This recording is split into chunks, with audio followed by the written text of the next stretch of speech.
You're nothing but hired help. Clean up your mess and know your place." The words cut through the elegant dining room like a blade. Reginald Ashworth III deliberately swept his hand across the table, sending crystal water glasses crashing to the marble floor. The sound echoed through the Meridian Club's most exclusive private dining room.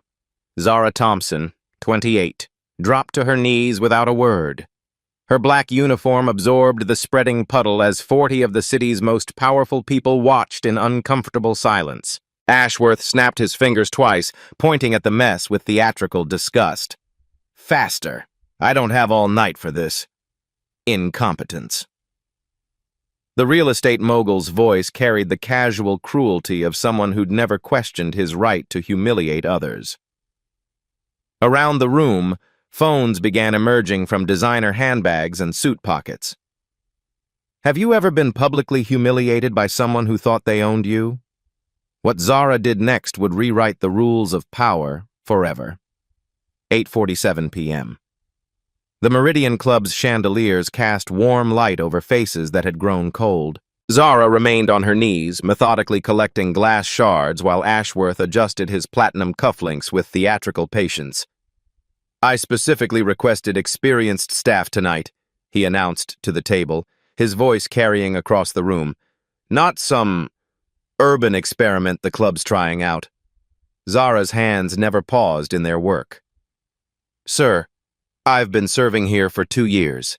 My record speaks for—" "Don't talk back."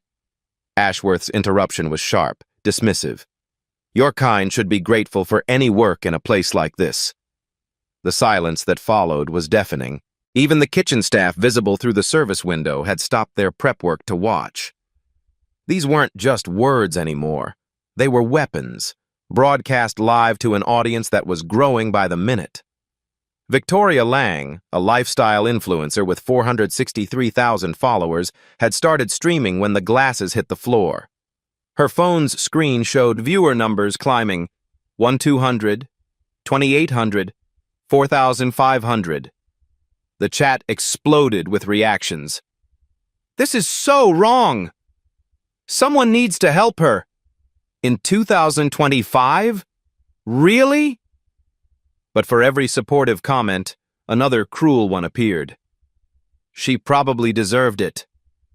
Know your place." The digital mob was forming, taking sides in real time. Ashworth seemed to feed off the attention. He waved his hand dismissively each time Zara approached with a fresh napkin or replacement glass. When she reached across the table to refill water goblets, he examined his crystal stemware with exaggerated disgust, as if her touch had contaminated it. "Zena," he called, deliberately mispronouncing her name.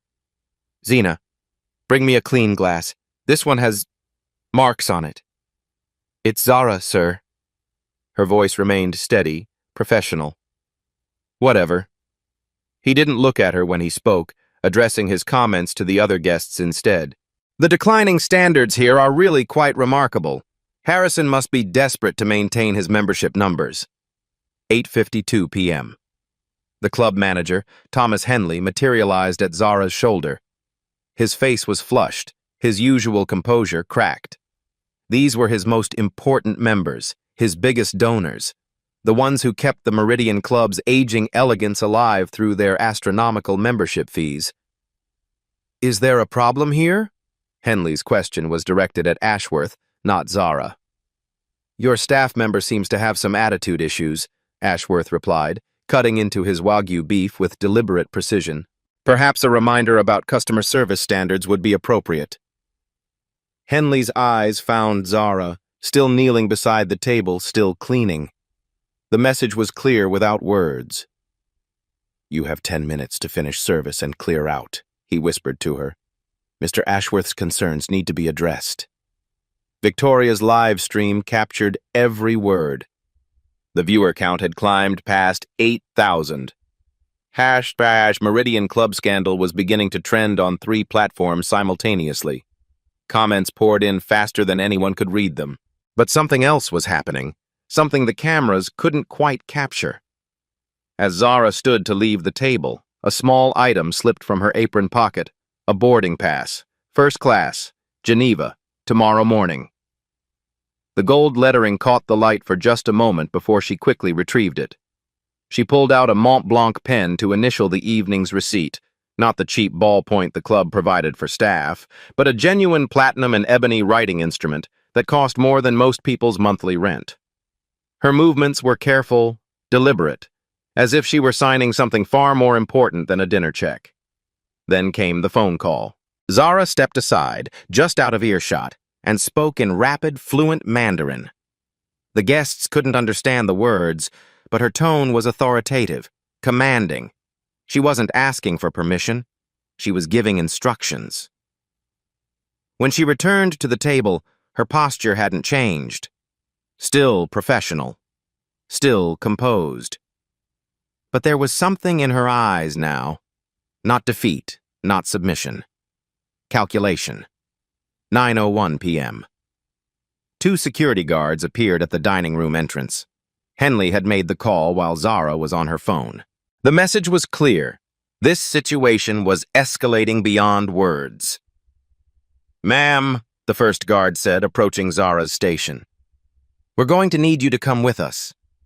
The room fell completely silent. Even Victoria's live stream comments seemed to pause, as if the entire internet was holding its breath. The other guests, who had been studiously avoiding eye contact throughout the confrontation, now stared openly, some with shame, others with curiosity, a few with outright satisfaction. Ashworth leaned back in his chair, a smile playing at the corners of his mouth. Finally, some appropriate action. But Zara didn't move toward the guards. Instead, she reached into her jacket pocket and pulled out something unexpected. Not her resignation, not an apology, but a slim leather portfolio. The kind executives carried to board meetings. The kind that suggested its owner had business more important than serving overpriced wine to entitled billionaires. The countdown clock in everyone's mind, 10 minutes to finish service, had become something else entirely.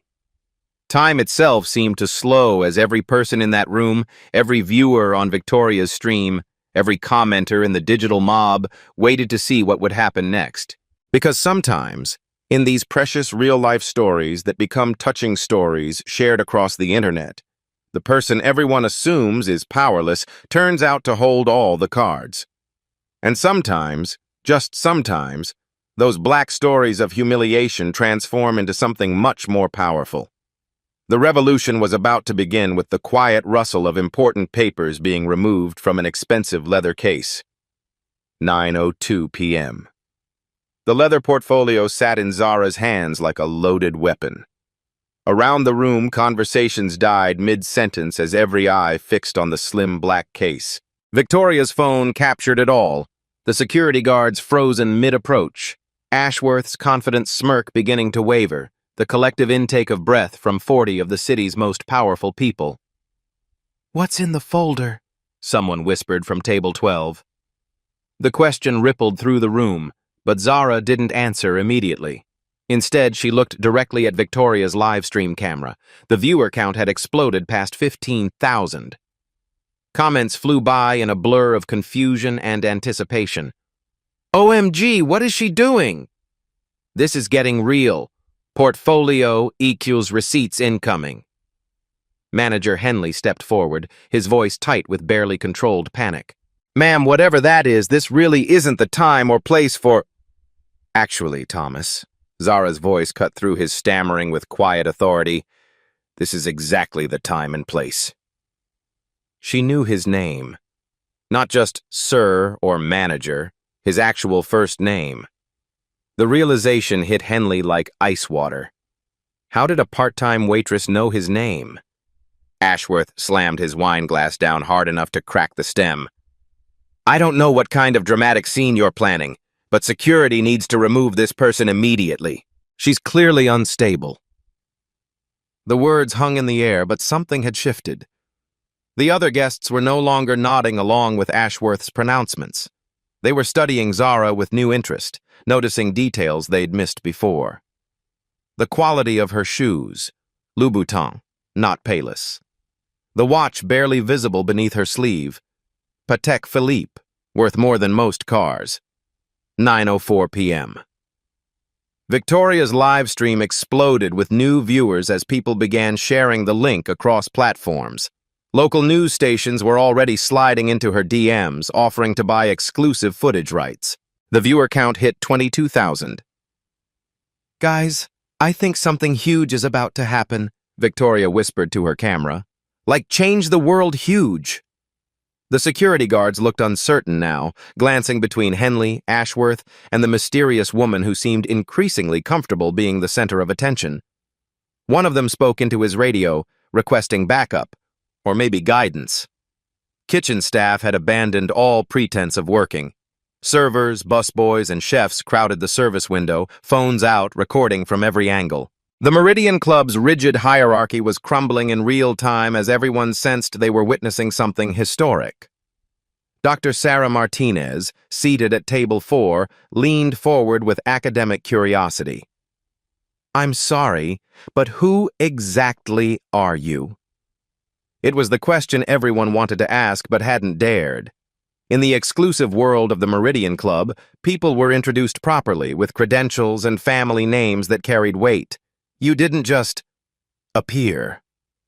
Zara smiled, not the practiced, subservient smile of a service worker, but something warmer and infinitely more dangerous.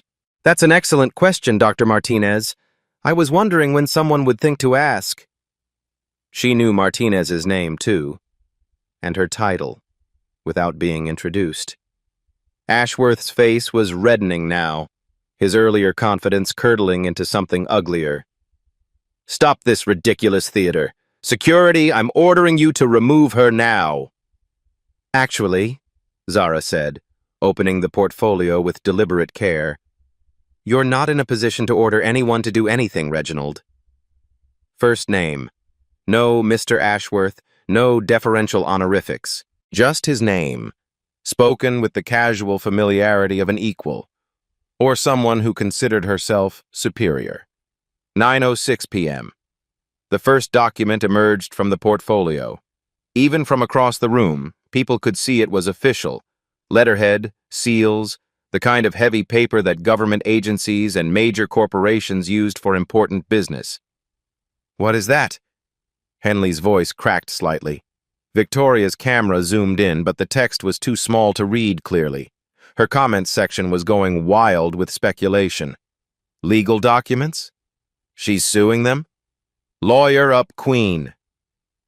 But Zara wasn't ready to reveal everything yet. She held the document just out of clear view, building tension with the skill of someone who understood exactly how power worked, not through volume or violence, but through information and timing. "Before we continue," she said, addressing the room but keeping her eyes on Ashworth, "I want everyone here to remember exactly what was said tonight. Every word, every gesture. Because in about 30 seconds, this conversation is going to become very expensive for some people." The threat was clear without being explicit.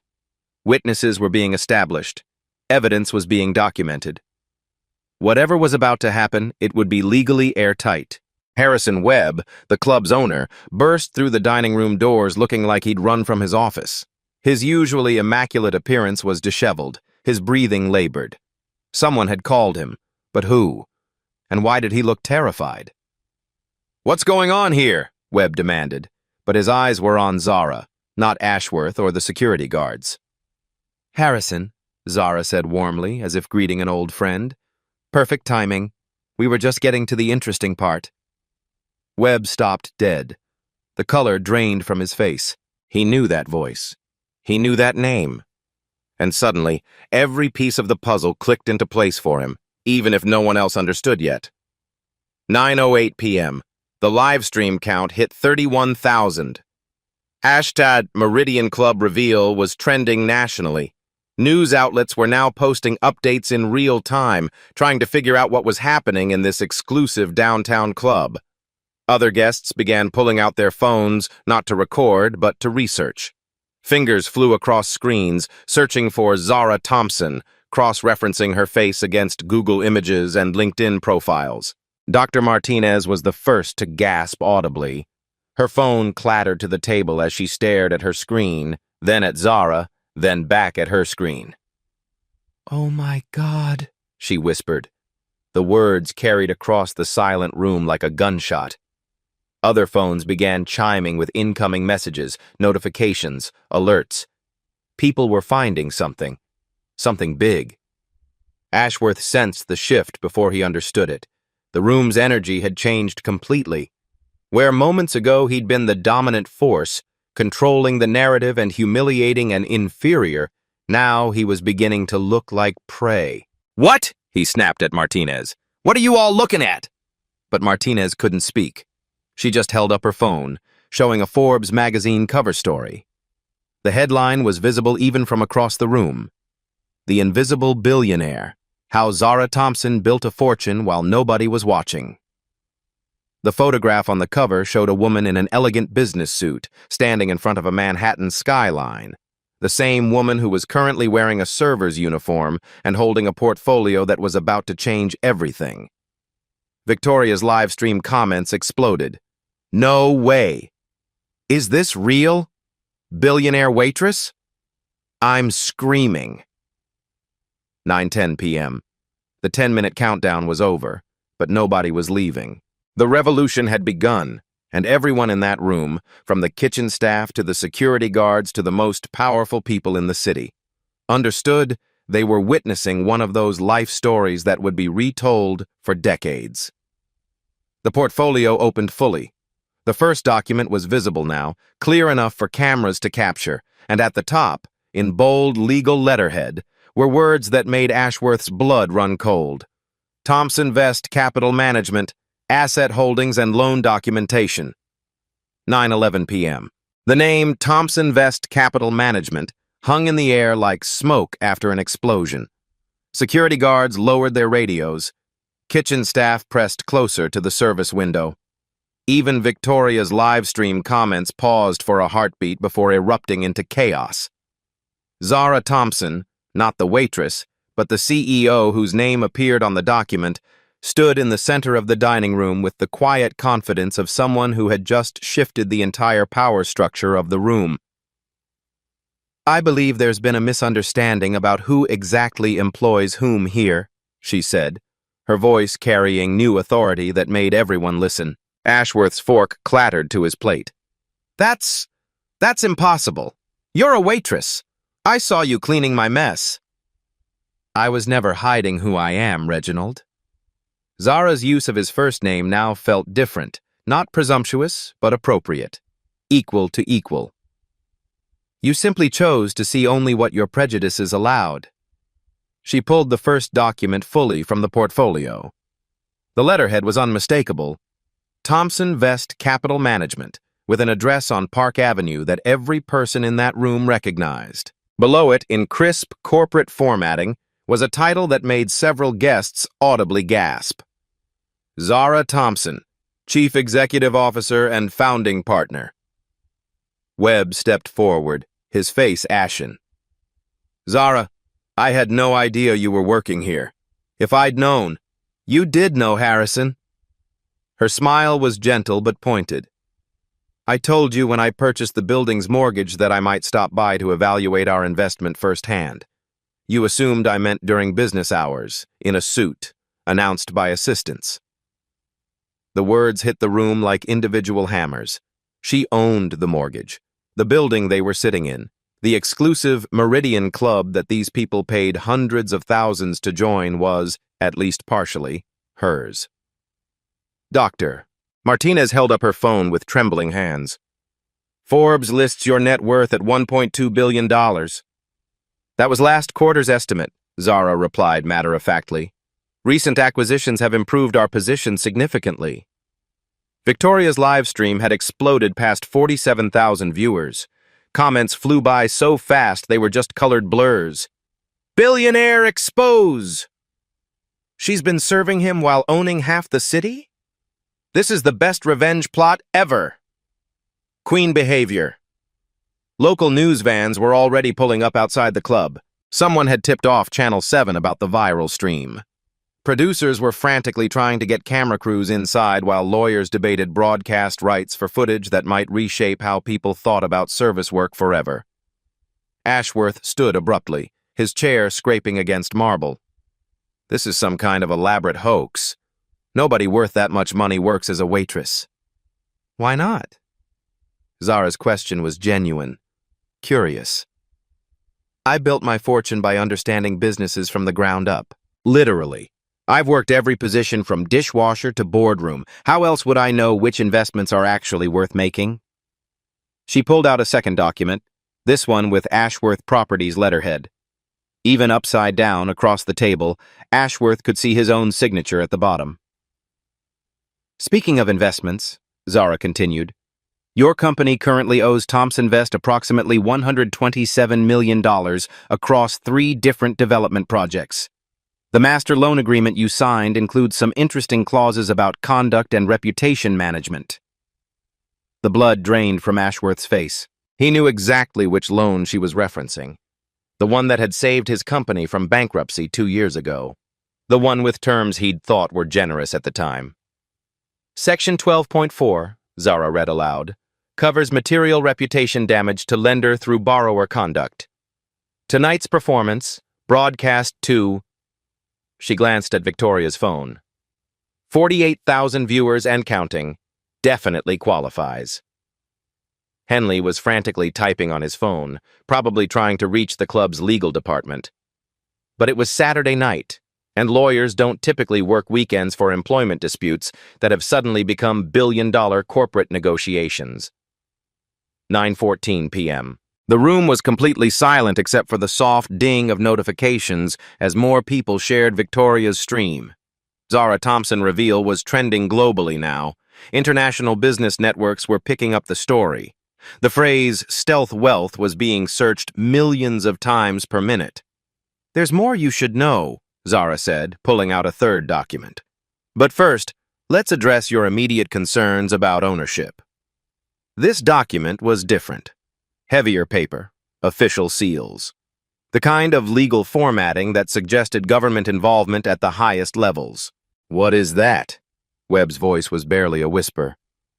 Meridian Club currently carries $8.3 million in various debts, Zara explained, as casually as discussing the weather. City taxes, vendor payments, staff benefits that are apparently overdue. Thompson Vest, through our hospitality subsidiary, currently holds 34% of your commercial mortgage. She let that sink in before continuing. We also hold the primary liens on your wine collection, art pieces, and the mineral rights beneath this building. The implications crashed over the room like a wave. She didn't just own part of the club, she held enough debt to potentially control it entirely. Dr. Martinez was furiously taking notes on her phone. As a professor of business ethics at Columbia, she understood she was watching a masterclass in leveraged negotiation. Her students would be studying this case for decades. How? Ashworth's voice cracked. When did you acquire controlling interest in your lives? Zara finished. Gradually, methodically, the same way you've been acquiring power over people you consider beneath you. The difference is I bought actual assets instead of just buying into my own superiority. Victoria's camera captured every word, every facial expression. The contrast was devastating. Ashworth, red-faced and sputtering, versus Zara, calm and articulate, still wearing her server's uniform but commanding the room like she owned it. Which, it was becoming clear, she essentially did. 9:16 p.m. Security guards were now looking to Zara for instructions rather than Henley or Webb. The power structure had flipped so completely that even the club's enforcement arm understood who actually held authority. This is extortion, Ashworth said desperately. You can't leverage personal behavior against business relationships. I'm not leveraging anything, Zara replied. I'm simply explaining the consequences of actions you've already taken. The loan documents are public record. Your behavior tonight is broadcast internationally. The connections between them are mathematical, not personal. She turned to address the room, including Victoria's live stream audience. Everyone here tonight witnessed what happened. You saw someone use their perceived power to humiliate someone they considered powerless. You watched 40 intelligent people sit silently while discrimination played out in front of them. The accusation hung heavy. Every guest looked uncomfortable now, remembering their own silence, their own complicity in what they'd assumed was just an entitled rich man being rude to staff. But here's what makes this one of those touching stories that changes everything, Zara continued, her voice gaining strength. Power isn't actually about money or position or who serves whom. Power is about information, preparation, and understanding systems well enough to change them. She pulled out her final document, a termination notice for the club's management company dated for Monday morning. Harrison, I'm sorry, but your management contract is being terminated effective immediately. The new management team will implement some significant policy changes. Webb nodded numbly. He understood. This wasn't punishment. It was evolution. The club would survive, probably thrive, but it would operate by different rules now. 9:18 p.m. Victoria's stream hit 67,000 viewers. News outlets were already writing headlines. Billionaire CEO exposed while working as waitress. The ultimate undercover boss story. When the server owns the restaurant. Ashworth tried one last desperate play. You planned this. This whole thing was a setup. No, Zara said firmly. I've been working here for 2 years and nothing like this has happened before. I didn't plan your behavior tonight, Reginald. I simply prepared for it. The distinction was crucial. She hadn't engineered a confrontation. She'd positioned herself to respond effectively when confrontation inevitably came. Every slight, every dismissal, every assumption about my worth based on my job title, she continued, I turned into research. I studied power structures from the inside. I learned how people behave when they think no one important is watching. The live stream comments were slowing now as people absorbed the magnitude of what they were witnessing. This wasn't just a viral video. It was a case study in systemic change, broadcast live to the world. And what I learned, Zara concluded, folding the documents back into her portfolio, is that the most powerful people are often the ones nobody notices, the ones serving others, listening carefully, understanding how everything really works. She looked directly at Victoria's camera, speaking to the millions who would eventually see this footage. These black stories, these life stories of discrimination and dismissal, they don't have to end with powerlessness. Sometimes they end with revolution. The room held its breath, waiting to see what kind of revolution this would be. 9:19 p.m. The leather portfolio lay open on the table like a war chest, documents fanned out with surgical precision. Each paper represented millions of dollars, thousands of jobs, and the kind of leverage that could reshape entire industries. Zara stood at the center of it all, no longer a waitress, but a CEO conducting the most public board meeting in corporate history.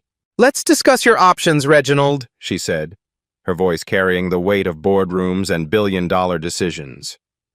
Because unlike the power games you're used to playing, this one has actual rules. Ashworth's hands shook as he reached for his wine glass. The man who had casually humiliated someone minutes earlier now looked like he might collapse. What do you want? I want exactly what any responsible lender wants when a borrower violates their agreement, Zara replied. Compliance with contract terms, mitigation of reputational damage, and assurance of future performance. Victoria's live stream had stabilized at 73,000 viewers, but the audience was different now. Business reporters, legal analysts, and employment law experts were joining the chat. Comments shifted from emotional reactions to technical analysis. Section 12.4 acceleration clauses are standard in bridge loans. This is textbook material adverse change doctrine. She's playing by corporate rules, not revenge rules. Dr. Martinez leaned forward, her academic mind engaging with the legal theater unfolding. What specific remedies are you seeking? Zara smiled appreciatively. Finally, someone was asking the right questions. Excellent question, Doctor. Let me outline the framework. She pulled out a tablet. Not the cheap device the club provided for orders, but a top-tier business model with documents already loaded. The preparation was staggering. She'd anticipated this moment, perhaps not the exact circumstances, but the need for immediate, comprehensive action. Option 1, Zara began, her presentation skills honed by years of investor meetings. Immediate acceleration of all outstanding loans. Full repayment of $127 million within 72 hours, as stipulated in the Material Adverse Change Clause. The number hit Ashworth like physical blow. He knew his company's cash position. He knew his leverage ratios. 72 hours to produce that much liquid capital would mean bankruptcy, liquidation, thousands of employees losing their jobs. Option 2, Zara continued, voluntary compliance with remediation terms that address both the contractual violation and the underlying systematic issues that created it. Webb found his voice. What kind of remediation? Zara's response was immediate, suggesting months of preparation. Public acknowledgement of discriminatory behavior, broadcast through the same channels that witnessed it. Mandatory enrollment in a comprehensive bias training program. Not the standard 2-hour sessions, but 40 hours of intensive education with measurable outcomes. She tapped her tablet, pulling up detailed specifications. Establishment of a $500,000 fund dedicated to service industry worker protection and advocacy. And most importantly, implementation of systematic reforms to prevent future incidents. Henley was frantically scribbling notes, trying to keep up with terms that sounded more like a corporate acquisition than an employment dispute. What kind of reforms? The Thompson Protocol, Zara said, the name rolling off her tongue with practiced ease. Real name accountability for all customer complaints, body camera protection for service staff, anonymous reporting systems with guaranteed investigation, and monthly bias audits conducted by external firms. The specificity was breathtaking. These weren't demands improvised in anger. They were carefully researched solutions to systematic problems, refined through years of observation and analysis. Ashworth tried to regain control. You can't force industry-wide changes through personal loan agreements. I'm not forcing anything industry-wide, Zara corrected. I'm requiring specific performance from specific borrowers. What other businesses choose to do afterward is market dynamics. Dr. Martinez was taking detailed notes, recognizing she was witnessing the birth of a new framework for corporate accountability. The leverage ratio here is remarkable. Personal behavior triggering systematic institutional change through existing contractual mechanisms. 9:23 p.m. Victoria's camera captured the moment perfectly. Ashworth surrounded by papers that represented his company's future. Zara standing calmly with the quiet authority of someone who controlled that future, and 40 witnesses who were beginning to understand they were watching corporate governance evolve in real time. This is madness, Ashworth said desperately. No court would uphold personal conduct clauses in commercial lending. Section 12.4 isn't about personal conduct, Zara replied, pulling out the specific loan document. It's about material reputation damage to lender through borrower actions. Tonight's broadcast, currently viewed by 74,000 people and shared across every major platform, directly damages Thompson Vest's reputation through association with discriminatory practices. She was right, and everyone in the room knew it. Corporate reputation clauses were standard in high-value lending. The innovation was in enforcement, using viral social media as evidence of material reputation damage. Harrison Webb stepped forward, understanding that his club was caught in the crossfire. What about the Meridian Club? What changes are you requiring here? Zara's response revealed the depth of her preparation. Immediate implementation of the Thompson Protocol across all service operations. Establishment of a worker protection fund equal to 10% of annual membership fees. Creation of a promotion pathway program connecting service positions to management roles. The financial implications were staggering but manageable for a club that charged members $200,000 annually. The operational changes, however, would revolutionize how the Meridian Club, and potentially the entire hospitality industry, treated its workforce. Furthermore, Zara continued, full college tuition coverage for all employees' children, legal defense fund for workers facing discrimination, and most importantly, elevation of this incident into a teaching case for hospitality management programs nationwide. Victoria's live stream comments exploded with approval. Policy Queen. This is how you change systems. From humiliation to legislation. Business news networks were already preparing special reports. The Harvard Business Review had editors working on Sunday to analyze the case. What had started as a viral video of workplace discrimination was becoming a masterclass in leveraged institutional change. 9:26 p.m. Ashworth looked around the room desperately, seeking allies, but found only witnesses to his humiliation and participants in his education. The other guests were no longer uncomfortable. They were fascinated, watching someone use corporate tools to address social problems with surgical precision. "I need time to consider," Ashworth said weakly. "The loan agreement specifies 72 hours for material adverse change responses," Zara replied. "But the reputational damage continues every minute this footage circulates. Delay increases both financial and social costs exponentially." She wasn't bluffing. Every hour this story spread made option 1 more expensive and option 2 more necessary. The viral nature of the exposure created a ticking clock that favored immediate resolution over legal maneuvering. Webb made the calculation first.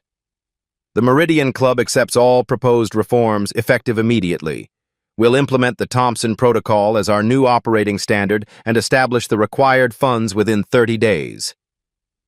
His quick acceptance made Ashworth's position even more precarious.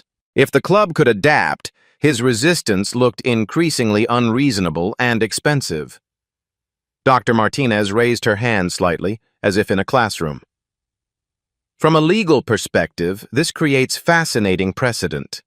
Personal behavior triggering systematic institutional change through existing contractual mechanisms, amplified by social media documentation." "That's exactly right," Zara agreed. "We're not breaking rules, we're using existing rules more creatively and completely than most people realize is possible." The room fell silent as everyone absorbed the implications. This wasn't just about one discriminatory incident or one violated loan agreement. It was about how power actually worked in modern society, how information and preparation could overcome traditional hierarchies, and how social media could amplify individual accountability into systematic change. Ashworth looked at the papers spread across the table, then at the cameras documenting his decision, then at the woman who had just demonstrated that true power came not from position or wealth, but from understanding systems well enough to change them. "Option 2, he said quietly. "I accept option 2. The corporate showdown was over. The real revolution was just beginning. 9:28 p.m. The transformation began immediately. Within minutes of Ashworth's acceptance, Victoria's live stream became something unprecedented, a real-time documentary of systematic change happening at corporate speed. Henley was already on his phone with the club's operations team, implementing the Thompson Protocol before the evening ended. "I need body cameras for every service staff member by tomorrow morning," he said into his device. "And get legal on the line about the anonymous reporting system." The speed was breathtaking. What typically took months of committee meetings and legal reviews was happening in real time, driven by viral accountability and contractual enforcement. Ashworth sat at the table, no longer the dominant figure, but not quite defeated either. The public apology would be broadcast to Victoria's 78,000 viewers, plus the millions who would see it replayed across news networks. His voice was steady but subdued. "I want to acknowledge that my behavior tonight was unacceptable and discriminatory. I spoke and acted from a position of privilege and prejudice that has no place in any professional environment." He paused, looking directly at Zara. "Ms. Thompson, I apologize for my assumptions, my language, and my actions. You've demonstrated grace and professionalism that I failed to show." The apology felt genuine, perhaps because the alternative, financial ruin, made sincerity a survival strategy. But Zara nodded acceptance, understanding that authentic change mattered more than perfect motivation. The 40-hour bias training program begins Monday, she announced to the room and the live stream audience. Conducted by the same firm that trains federal judges and Fortune 500 executives. This isn't punishment. It's education that should have happened decades ago. Dr. Martinez was documenting everything, recognizing she was watching the birth of new corporate accountability standards. The precedent here is remarkable, using market mechanisms to enforce social change at unprecedented speed. 9:31 p.m. Webb stepped forward with a printed document, the Meridian Club's new operational charter, drafted by legal staff who'd been working frantically behind the scenes. Effective immediately, all club policies include zero-tolerance anti-discrimination provisions with automatic membership termination for violations. The other club members were reading the terms on their phones, shared through the club's member portal in real time. The changes were comprehensive. Mandatory bias training for all members, anonymous complaint systems with guaranteed investigation, and perhaps most significantly, elevation of staff concerns to board-level priority. The $500,000 Service Worker Protection Fund will be established through a special assessment on membership fees, Webb continued. The money will provide legal defense, education scholarships, and emergency assistance for hospitality workers facing discrimination industry-wide. Victoria's comment section exploded with approval and analysis from viewers who understood they were watching labor rights history being written. This is how you change an industry. From one incident to nationwide policy reform, the ripple effects will be massive. Within hours, competing clubs across the city were already reviewing their own policies, understanding that the Thompson Protocol would become the new industry standard. No exclusive establishment wanted to be the next target of viral accountability. 9:34 p.m. The kitchen staff emerged from behind the service window, no longer observers, but participants in their own workplace transformation. Zara addressed them directly, removing any hierarchy between CEO and hourly worker. Each of you will receive a $2,000 bonus for your professionalism tonight, she announced. But more importantly, you'll have protection systems that didn't exist this morning. Body cameras, anonymous reporting, promotion pathways, and legal defense if you ever face discrimination. The emotional impact was immediate. Several staff members were crying, not from sadness but from relief at working in an environment that finally valued their dignity as much as their service. Head chef Maria Santos stepped forward, speaking for her team. Ms. Thompson, we've watched you work here for 2 years. You always treated us as equals, even when everyone thought you were just another server. This feels like justice. 9:36 p.m. The broader implications were already spreading beyond the Meridian Club. Victoria's live stream had been shared by major news networks, employment law firms, and civil rights organizations. #Thompson Protocol was trending globally as other industries began examining how these accountability mechanisms could be adapted.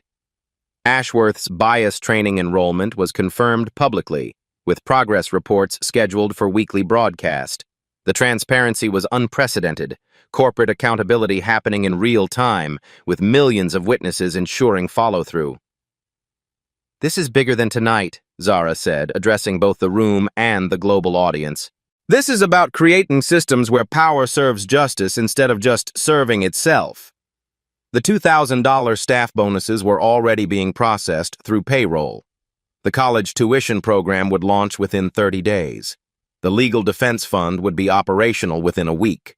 Speed had become a weapon for change, preventing the institutional delays that typically killed reform initiatives. By 9:40 p.m., what had started as a humiliating incident had transformed into comprehensive policy reform, viral accountability, and a new model for using corporate leverage to create social change. The resolution wasn't just personal, it was systematic, scalable, and completely documented for future reference. The touching stories of discrimination that usually ended in frustration and powerlessness had become a blueprint for transformation that other workers, other industries, and other advocates could study and replicate. The revolution was no longer theoretical. It was operational, funded, and spreading. 3 months later, the Meridian Club had become something unprecedented, a symbol of what was possible when accountability met action. The Thompson Protocol had spread to over 200 hospitality businesses across North America, creating the most comprehensive worker protection network the industry had ever seen. Zara still worked weekend shifts, but now as a statement rather than necessity. Her mother's medical bills were handled through stress-free insurance coverage, allowing her to focus on recovery instead of financial survival.